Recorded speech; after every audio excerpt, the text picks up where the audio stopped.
할렐루야. 하나님의 크신 사랑이 이 새벽에 우리 가운데 가득한 줄 믿습니다. 오늘 우리는 출애굽기 29장 35절로 46절의 본문을 통하여 함께 하심이라는 제목으로 하나님의 말씀을 함께 나누도록 하겠습니다. 우리는 계속해서 제사장 위임식에 관하여 말씀을 묵상하고 있습니다. 제사장 위임식의 기간은 어느 정도입니까? 오늘 본문 35절을 보면요, 너는 내가 내게 한 모든 명령대로 아론과 그의 아들들에게 그같이 하여 이레 동안 위임식을 행하라 라고 하였습니다. 위임식의 기간은 7일입니다. 7일을 하는 이유는 7자라는 7이라는 숫자는 성경에서 거룩과 완전을 나타내는 숫자로 쓰입니다. 따라서 하나님께서 아론과 그의 아들들로 하여금 7일 동안 계속 위임식 제사를 드리도록 한 것은 그들의 속죄와 헌신, 화목, 하나님과의 화목이죠. 봉사를 거룩하고 온전하게 하기 위함이었습니다. 레위기에 따르면 이 기간 동안, 그러니까 7일 동안 새롭게 취임한 제사장들은 회막 밖으로 나가지 말고 회막문에 머물러야 했습니다. 회막 안에서 생활하도록 규정한 이유는 위임식 기간 동안 정결을 유지하고요, 회막 봉사에 익숙해질 수 있도록 만들기 위함입니다. 뿐만 아니라 7일 동안 회막에 머물면서 하나님의 영광과 함께 거하며 자신의 악함과 연약함, 그리고 하나님의 은혜를 깊이 깨닫는 시간을 갖기 위함이었습니다. 7일 동안 무엇을 해야 됩니까? 모든 명령대로, 하나님의 명령대로 전부를 해야 됩니다. 7일의 유임식 기간에 매일 드리는 제사는 두 가지가 있습니다. 첫째는 속죄 제사입니다. 36절을 보면요, 매일 수송아지 하나로 속죄하기 위하여 속죄제를 드리며 또 제단을 위하여 속죄하여 깨끗하게 하고 그것에 기름을 부어 거룩하게 하라라고 하였습니다. 별도의 수송아지가 매일 제물로 드려져야 합니다. 매일의 속죄 제사를 드린 이유는 제사장 직분의 고귀함과 위험성을 깨닫게 하기 위함이었습니다. 하나님 앞에 서야 하는 제사장들이 더욱더 거룩성을 지켜야 함을 알게 하기 위한 것이었죠. 그리고 특별히 제단을 위하여, 즉 물체를 위하여 속죄 제사를 드리라고 그랬습니다. 왜 그랬을까요? 아담의 범죄 이후 죄가 세상에 들어와서 세상에 존재하는 모든 것, 사람뿐만 아니라 사물도 모두 다 부패하였습니다. 따라서 거룩하신 하나님 앞에 성물로 사용되기 위해서 제작된 번제단조차도 속죄 의식을 치러야 했습니다. 그리고 두 번째, 7일 동안 드리는 제사는 상번제입니다. 이 제사는 1년 된 어린 양을 하루가 시작하는 아침과 또한 하루가 끝나는 저녁에 드려야 됐습니다. 하루에 두 번이죠. 41절을 보시면 한 어린 양은 저녁 때 드리되 아침에 한 것처럼 소제와 전제를 그것과 함께 드려 향기로운 냄새가 되게 하여 여호와께 화제로 삼을지니라고 했습니다. 아침 저녁으로 상번제를 드리는 이유는 백성들이 범하는 매일의 죄에 대한 속죄이며 또한 하나님께 매일 드리는 헌신을 다짐하는 목적이었습니다. 뿐만 아니라 41절에 상번제를 드릴 때 소제와 전제를 함께 드리도록 명하였습니다. 소제와 전제를 그것과 함께 드려라. 소제는 무엇입니까? 피 없는 곡물을 예물로 드리는 것입니다. 그래서 40절에 보면 한 어린 양에 고운 밀가루 10분의 1 에바와 찌은 기름 4분의 1 흰을 더하고 라고 했습니다. 고운 밀가루 10분의 1. 그리고 전제는 부어드리는 제사입니다. 전제로 쓰이는 예물은 포도주였습니다. 40절 하반절에 또 전제로 포도주 4분의 1 흰을 더할지며, 전제는 하나님께 온전한 헌신을 서약하는 의미를 가지고 있습니다. 42절 말씀처럼 이는 너희가 대대로 여호와 회막 문에서 늘 드릴 번제라.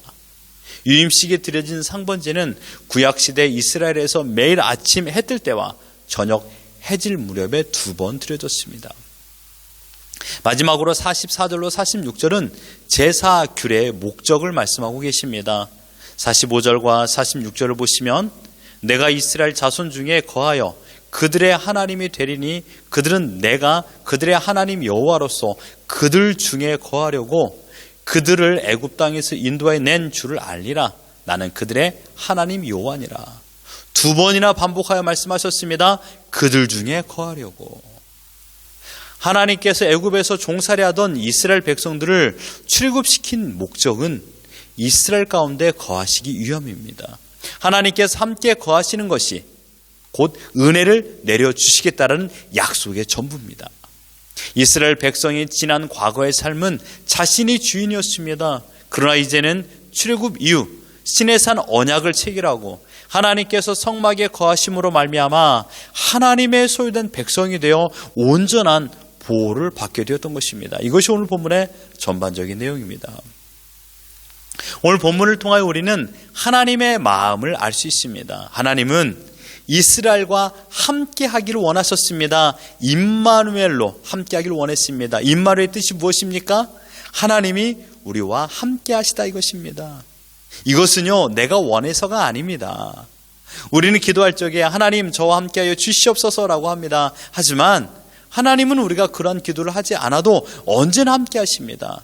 함께 하심에도 불구하고 하나님을 인식하지 못하고 하나님을 인정하지 못하고 내 마음대로 생활하는 것이 문제입니다. 우리는 기도합니다. 하나님 나와 함께하여 주시옵소서. 그리고 생활은 내 마음대로 합니다. 이것이 문제죠. 하나님께서 이스라엘 백성을 출애굽시킨 이유도, 시내산 언약을 체결하신 이유도, 성막을 제작하게 하신 이유도, 여러 가지 제사를 드리게 하신 이유도 매한 가지입니다. 내가 너희와 함께하리라. 임마누엘이 하나님의 목적이었습니다. 광야의 40년 동안에도 하나님께서는 성막을 통해 이스라엘 가운데 거하셨습니다. 물이 없어서 원망하고 음식이 박하다고 불평하는 백성들 가운데 함께 거하셨습니다. 하나님은 한 번도 이스라엘을 또한 택한 백성을 떠나신 적이 없었습니다. 성경 곳곳마다 하나님은 믿음이 없고 불신하고 불평하고 두려워하는 자들에게 변함없이 말씀을 하십니다. 여호수아 1장 5절에 내 평생에 너를 능히 대적할 자가 없으리니 내가 모세와 함께 있었던 같이 너와 함께 있을 것임이라. 내가 너를 떠나지 아니하리라.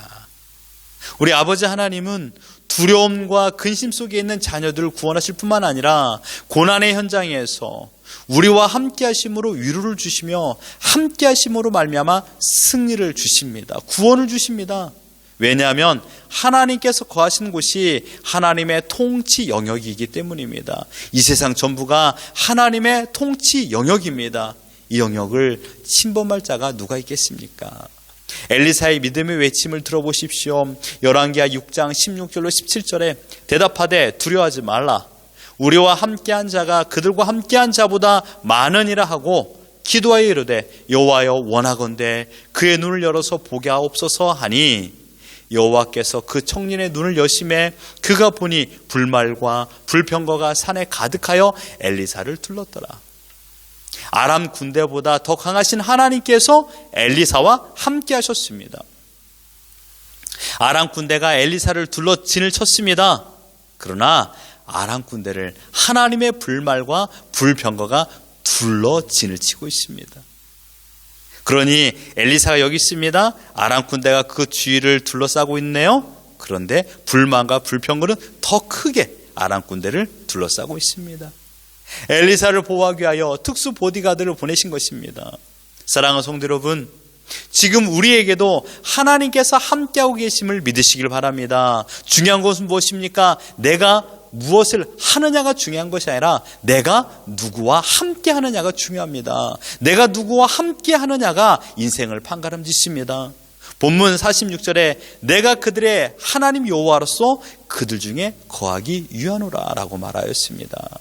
이 말씀을 하신 하나님은 지금 임마누엘로 우리와 함께 하십니다. 두려워하지 마십시오. 놀라지 마십시오. 하나님께서 지금 우리와 함께 하십니다. 함께 하심은 아무나에게 주는 은혜가 아닙니다. 함께 하심은 택함을 받은 하나님의 백성만 누리는 특권입니다. 함께 하심은 보호와 위로와 평안의 복이 따라옵니다. 내가 사망의 음침한 골짜기를 다닐지라도 해를 두려워하지 아니하면 주께서 나와 함께 하신다라고 말하지 않았습니까? 하나님은 우리와 가까이 거하시고 우리와 교제하기를 원하십니다. 그래서 성자 하나님께서 2000년 전에 친히 육신을 입고 이 땅에 오셨습니다. 그리고 오늘날에는 성령 하나님께서 우리와 함께 거하십니다. 우리가 하나님을 먼저 찾음이 아니라 하나님께서 우리를 먼저 찾으셨습니다. 우리를 종 삼아 노예 삼기 위함이 아니요 자녀 삼아 함께 하시고 교제하기를 원하셨기 때문입니다. 주님께서 마태복음 28장 20절에 말했습니다. 볼지어다 내가 세상 끝날까지 너희와 항상 함께 있으리라 하시니라. 언제까지요? 세상 끝날까지요. 주님께서 함께 하시면은 제한이 없습니다. 환경이 제한이 없습니다. 어떠한 상황도 제한할 수 없습니다. 하나님은 어떤 상황이든 어떤 환경이든 제한 없이 나와 함께 하십니다. 세상 끝날까지. 그때까지 주님은 우리와 함께 하시고요. 영원한 천국에서도 우리와 함께 하십니다. 주님이 우리와 함께 하십니다. 한평생 우리 곁을 떠나지 아니하시고 우리 곁을 떠나지 아니하시고 우리를 지켜주시고 보호하시고 우리의 손을 잡고 우리를 이끌어주시는 참으로 좋으신 하나님, 임마누엘 하나님이십니다. 그러므로 빌립보서 4장 6절로 7절의 말씀을 기억하십시오. 아무것도 염려하지 말고 다만 모든 일에 기도와 간구로 너희 구할 것을 감사함으로 하나님께 아뢰라. 그리하면 모든 지각이 뛰어나신 하나님의 평강이 그리스도 예수 안에서 너희 마음과 생각을 지키시리라. 염려하지 마십시오. 왜요? 하나님께서 나와 함께하고 계시기 때문입니다. 이것이 주님의 약속입니다. 하나님께서 함께 하시고 우리의 손을 붙잡고 계십니다. 우리를 침범할 자가 없습니다. 우리를 해할 자가 없습니다. 왜냐하면 하나님께서 나를 지켜주시고 있기 때문입니다. 우리를 위로하시고 새 힘을 주시는 분이 우리 하나님이십니다. 끝까지 변함없이 하나님은 우리와 함께 하십니다. 이 사실을 믿고 여러분 염려하지 마십시오. 두려워하지 마시고 감사와 기쁨으로 오늘을 살아가는 우리 모두가 되기를 예수 그리스도 이름으로 축원합니다.